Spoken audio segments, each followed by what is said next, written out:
join us. So what I'll do is I'll go through the program briefly, and then if you could put any questions you have in chat, and we've got a small enough group right now, but I've got people coming into the Zoom automatically. So if you do have a question, go ahead and put it in chat. If the group stays small, then we can talk about any questions that you have through the Zoom. But we'll go ahead and start. I'm David Morris. I'm with CKAET. I'm the Associate Director. Want to give you a little bit of background about the program, Kentucky Academy in Equity and Teaching, exactly what it does, what the purpose is, and how to access it.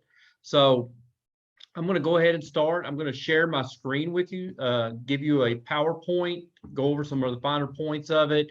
It won't be overly long. That way, if you have any questions, you can feel free to ask by putting it in chat, or we can discuss at the end of the presentation.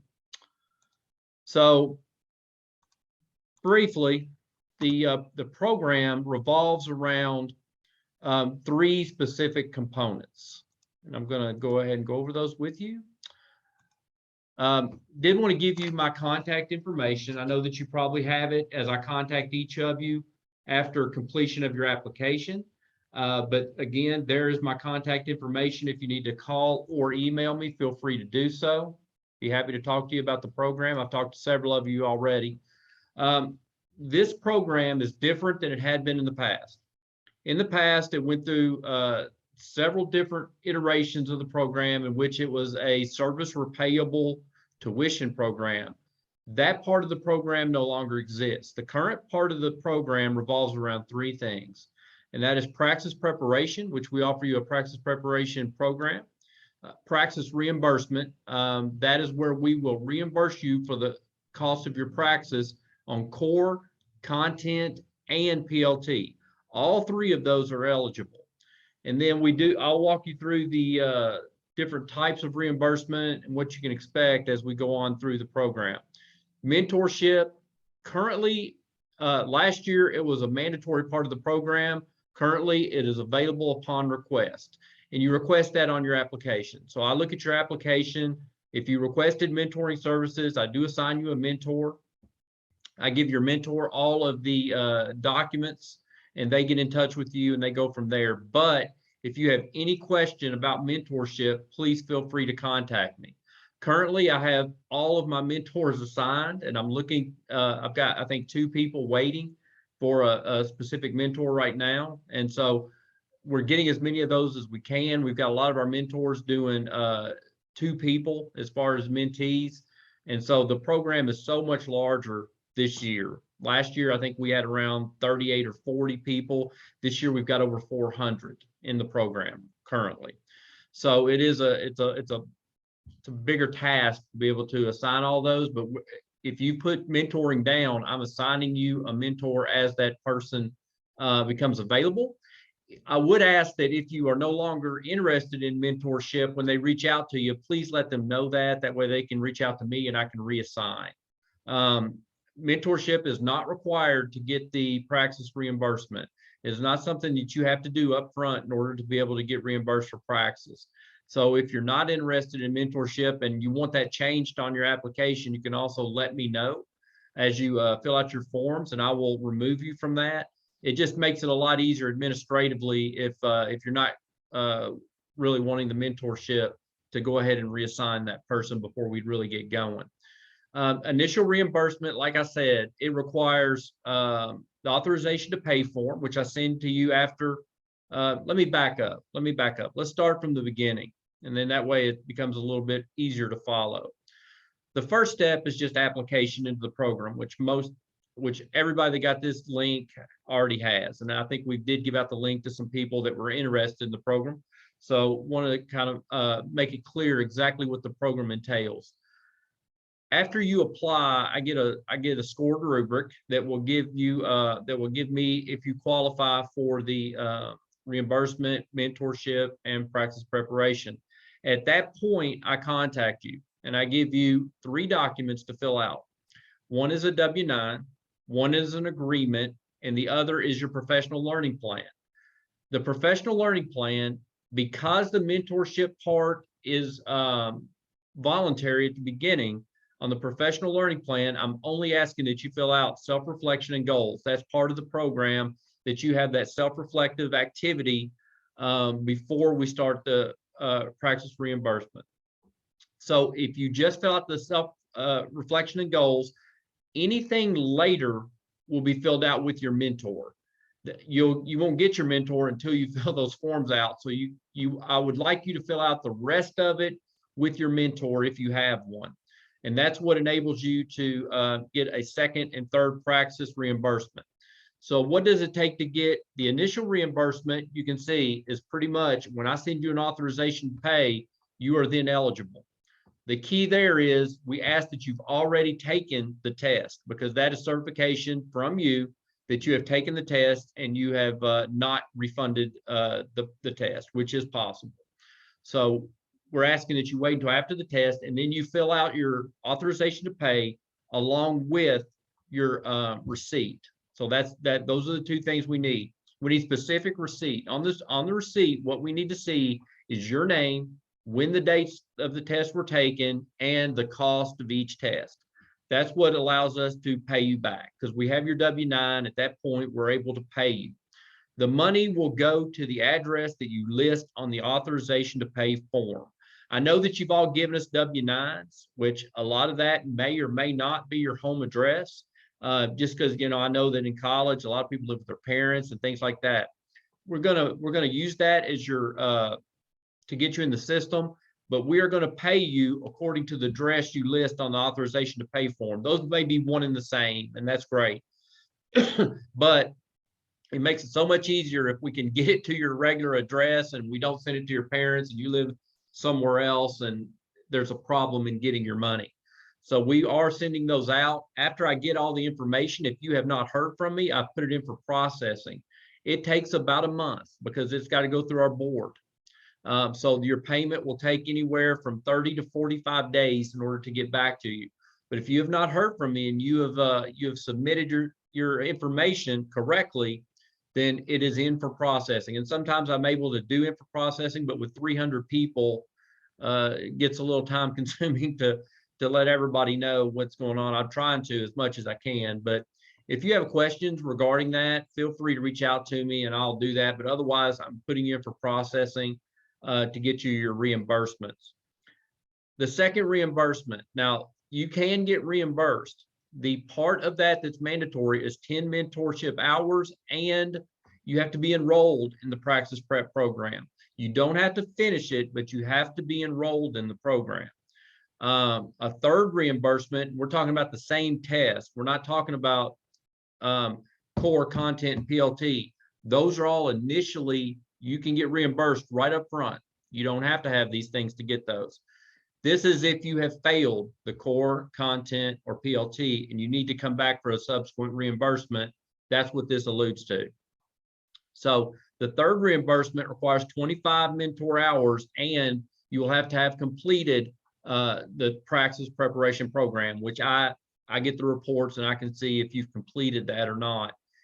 If you want a fourth, that's when we sit down and we do a completely new plan for you with your mentor, myself, and you, in order to develop a plan to be able to pass the test.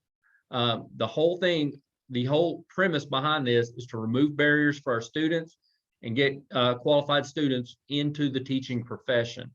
So that is the basis behind Praxis reimbursement. Praxis preparation, I'm sending out emails to you and asking you, do you want to be enrolled? Because a lot of times, some people do, some people don't, and it's only good for 30 days. So if you are interested in Praxis preparation and you'd like it during the next 30 days, you can send me an email and I will send you an email invite very quickly. Otherwise, I ask you periodically if you would like it. And then, but if you get it and you don't use it for 30 days, it's then gone. So you may want to time that according to when you want to take the test and so forth. Mentorship available upon request. We've got 11 great mentors. A lot of them are doing 2 people right now. And so we're doing as many people as we possibly can. It's just tough to get the mentors. They become employees of ours at CKC. So we've recruited several And like I said, last year, it's kind of a ramping up process. We did not have nearly this many people. And so we're getting mentors to people as quickly as possible. So be as patient as you can with us on the mentors. We're recruiting. If you know someone that wants to do that, that has teaching experience and leadership experience, that would be great as well. We would love that. What are the goals? Identify and prepare a continuous pipeline of highly effective and culturally competent educators. The whole goal behind this program is to help you get into your profession. The mentorship is not simply praxis related. It is everything revolving around teacher education program. If you've got questions, these are highly experienced teachers and they can help you. If you need questions about licensure, they can maybe point you in the right direction, whether that be filling out a TC2 form or any of those types of activities. It can also be what to expect when you get into the classroom. A lot of you are already in the classroom working on either an option 6 or an option 7 certificate. And that's a wonderful thing. And so, but we want to be able to get you help you become fully certified and get into the workforce. And the whole point behind that is we need to decrease the need for our emergency certificates. We've got too many schools right now that have full-time subs or part-time subs, and there's no continuity for our kids. And so the more people that we can put into the classroom through these avenues, the better. Okay. Ideal KAET candidate, basically what we're asking is for people with that willingness to work with our mentors, willingness to work within the program, commitment to equity, integrity, and collaboration. Again, we want you to have the ability to learn quickly and problem solve, and basically have a passion for kids. That's the whole premise behind this. Again, you know, I was a teacher, principal, finance director in a district, and know exactly what the process and premise of what you will go through and what you currently are going through is. So it does take a lot of energy and determination. We know that. And so we're asking that you kind of work with us, and what we're here for is to give you a lifeline as far as a mentor, and to hopefully help alleviate some of the barriers that you might be facing, even financially, getting through the process. And if you are having praxis issues with passing the test, we're here to offer you some praxis preparation help as well. It's a great program. It's no longer service repayable. In the past, if you didn't get a job within the first, I think, 6 months and became a 6% loan, that is no longer the case. This is full. It does not affect your financial aid in that way. So you don't have to worry about getting with your financial aid representatives at your institution and seeing exactly what the ramifications are on financial aid. And I know that was something we had talked about quite extensively early on, making sure that people understood that it doesn't have those ramifications anymore. So we want to make sure that you have everything that you need as far as being able to access this program. It does seem like it's too good to be true, but it's not. It's a program that has been established by KDE and the Kentucky Academy for Equity in Teaching to help alleviate barriers for our new people coming into the teaching profession. If they have financial issues with it, if they have any other issues with being able to get into the profession, it is a way to move into the profession. So what do we ask that you do? Just complete the self-reflection and goals initially, send that to me. We ask that you obviously fill out the agreement. You can see that pretty much the things I've gone over are what are in the agreement. There's not a lot more that's in the agreement other than things I've gone over at this point. And then obviously fill out something so we can get you paid. That's a W-9 required by us to get you paid. Your mentor responsibilities. You're working with your applicants. They're to work with you to be able to help you set goals, to answer any questions you might have about praxis, licensure, any of those things. And so they'll complete a mentor log, basically talking about what they did, when they met with you, and so forth. Now, this is the important part for you. If you're a mentee, you will have a mentee log that must match their hours in order for them to get paid. So how does that affect you?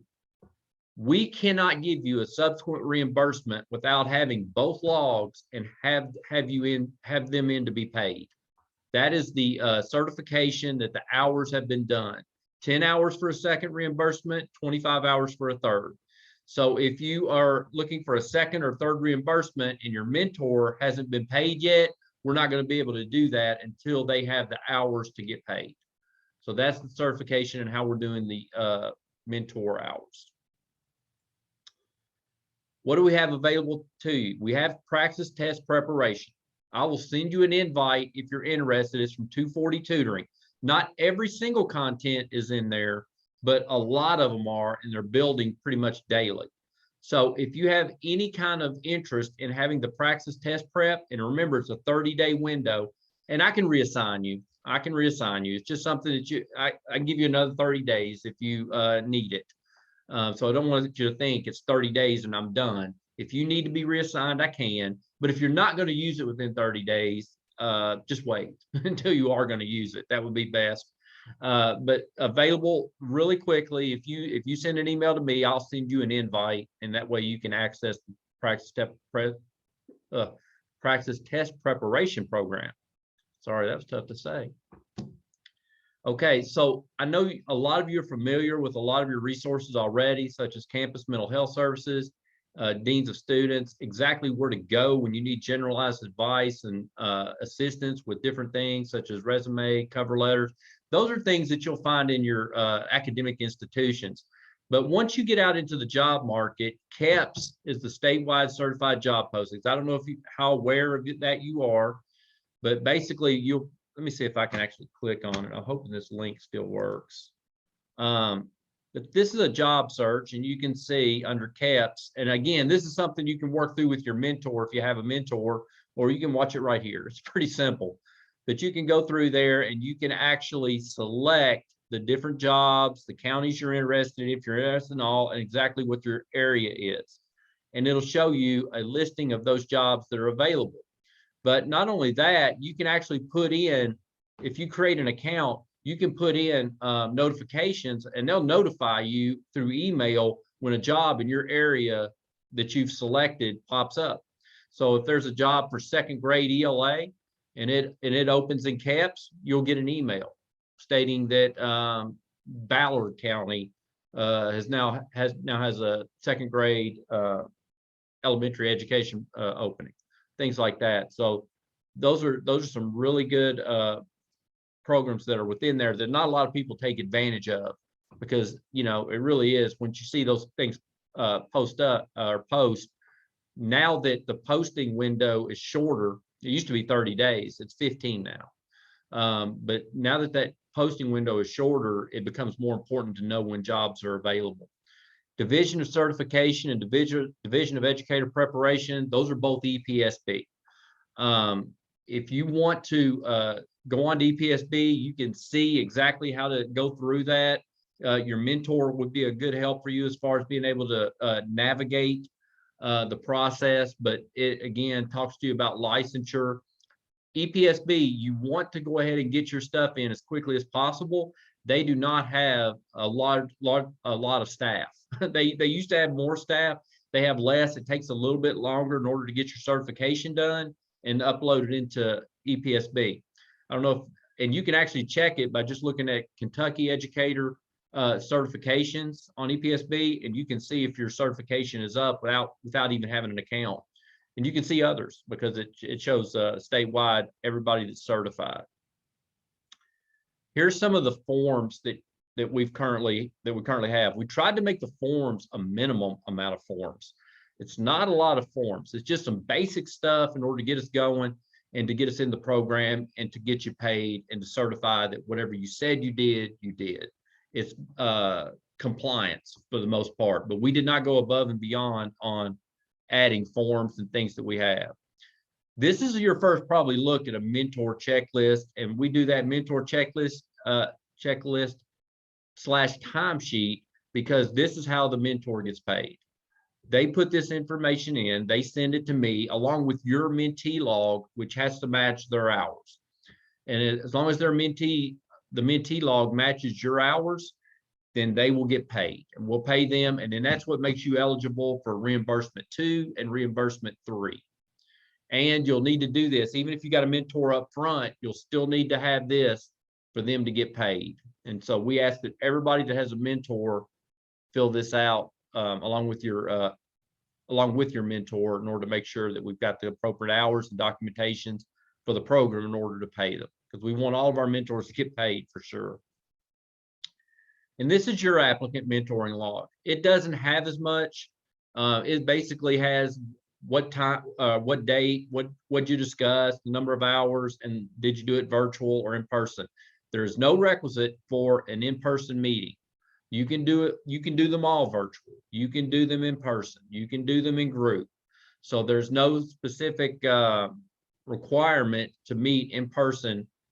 Previous program had in-person meetings as mandatory. That was pre-COVID.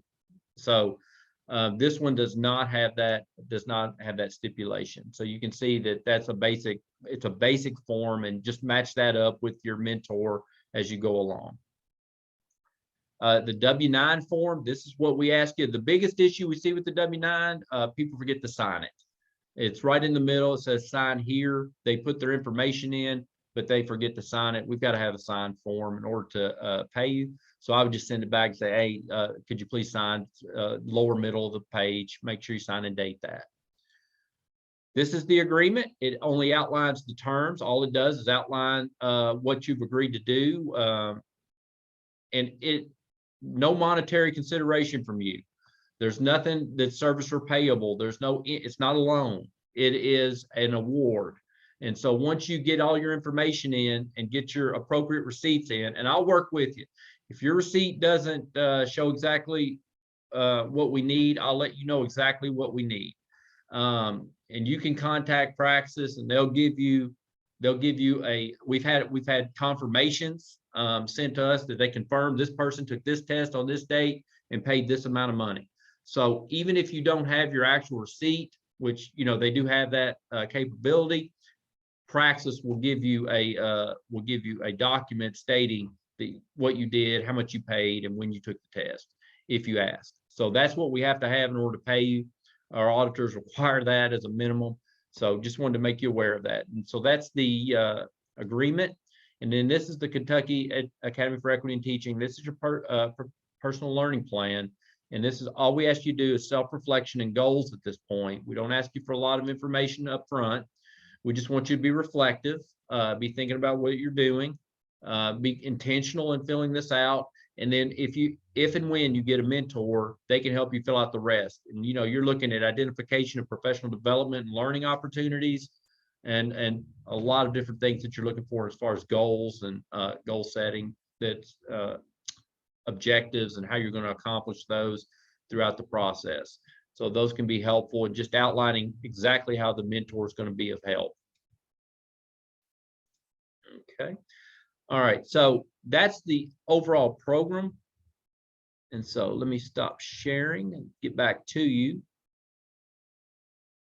Okay.